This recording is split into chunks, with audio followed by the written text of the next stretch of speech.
कोटा में फैलता भूमि का खेल। अगर आज के 30 साल पहले जाते हैं तो प्रत्येक गांव में सैकड़ों बीघा चारागाह भूमि जो खाली पड़ी थी, जिसका उपयोग जानवरों के लिए होता था। शहरों में सिवाय चक भूमि जो सरकारी योजनाओं के उपयोग में काम आती थी। आज ये दोनों भूमि शून्य हो चुकी है, लेकिन अब व्यक्ति बढ़ गया वन भूमि की ओर। जो देखा जा सकता है कि हजारों बीघा वन भूमि पर आज अतिक्रमण है।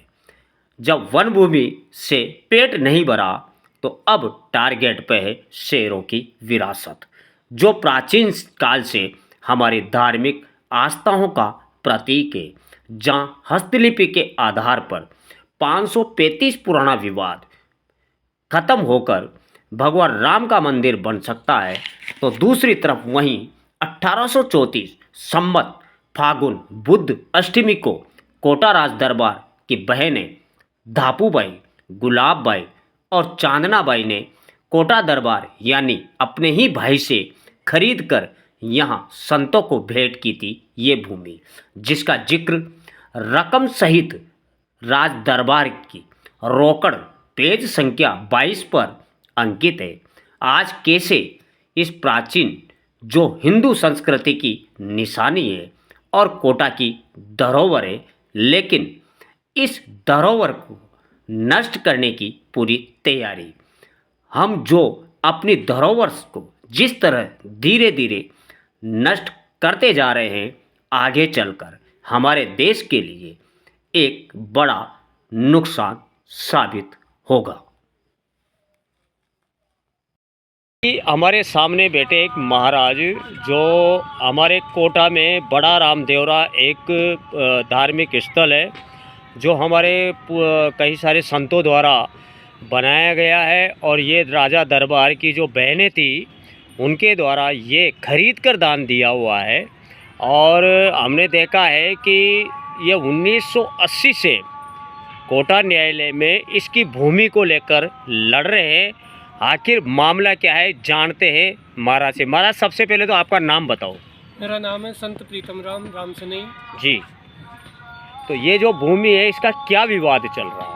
ये संवत 1834 में कोटा दरबार की 3 गुरु बहनें थी परिवार में से धापूबाई, गुलाबबाई और चंदनाबाई, जो यहाँ हमारे रामसनेही संप्रदाय के अनुयायी रही है।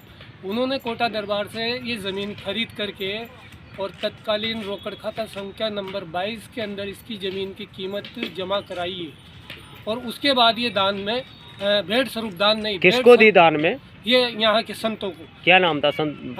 यहाँ पर रामचरण जी महाराज हुए रामसनेही संप्रदाय के, जो कि शाहपुरा से बिलोंग करता है। ये रामद्वारा चेतन दास जी महाराज जो यहाँ पे आके विराजे और उन्होंने यहाँ पे भजन किया है।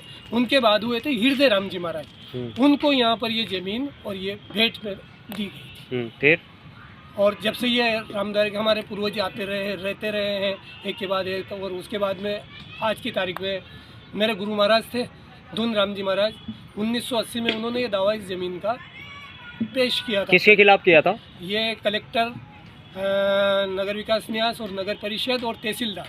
कलेक्टर, नगर विकास न्यास और तहसीलदार को पार्टी क्यों बनाया? ये कलेक्टर और नगर परिषद यहाँ पे मेला भरवाती थी, पशु मेला। अच्छा, इसलिए इनको पार्टी बनाया। और यूआईटी भी बार बार यहाँ पर यूँ कहती है अतिक्रमण है, अतिक्रमण है, अतिक्रमण है, इसलिए यूआईटी को पार्टी बनाया। अच्छा, फिर उस दावे में क्या रहा? दावा 2018 के अंदर रामद्वारे का दावा खारिज कर दिया और 2016 के अंदर मेरे पे झूठे केस लगा करके मुझे जेल भेज दिया। अच्छा, तो ये जो दावा जो कैंसिल के मतलब खारिज किया था, तो दावे में क्या लिखा माननीय न्यायालय ने? 50 पेज का दावा है ये। क्या लिखा उसमें? क्या मतलब क्या? इस जमीन को रामद्वारे की भूमि माना है, रामद्वारे का ही माना गया है। केवल दावा जरूर खारिज कर दिया है कोर्ट ने। अच्छा, यथास्थिति बनाए रखने का उसमें उन्होंने लिखा है कि भाई इस भूमि को कोई पहचान नहीं कर रखा है। उसके पॉइंट है, अलग क्या अलग तरह के क्या 50 पेज का फैसला है वो। एक दो पॉइंट बोलो। रामद्वारे ये जो जमीन 1100 फरलांग इंटू 1100 फरलांग मतलब 10,10,543 वर्ग फीट के करीबन है, ये ऐसा इसका बैठता है। तो वो कोर्ट ने मानी है रामद्वारे की जी जी जी। शिलालेख के आधार पर। यहाँ रामद्वारे में शिलालेख भी है और एक उस 250 साल पुराना 300 साल पुराना एक नक्शा भी है, जिसके अंदर हमारे संत भी बैठे हैं, दरबार भी बैठे हैं, और वो जो तीनों बहनें हैं वो भी है। तो अब क्या चाहते हैं, मतलब क्या चाहते हैं, मतलब आप प्रशासन से, सरकार से या न्यायालय से? प्रशासन से, सरकार से यही चाहते हैं कि मुझे न्याय मिले, न्याय चाहिए मुझे। मैं 80 से मेरे पूर्वज हमारे लड़ते हुए आ रहे हैं, मुझे न्याय नहीं मिल रहा। कितने साल से लड़ रहे हो आप न्यायालय में? 45 साल हो गए। 45 साल में आपको अभी तक न्याय नहीं मिला? नहीं मिला। कहाँ कहाँ भटके आप?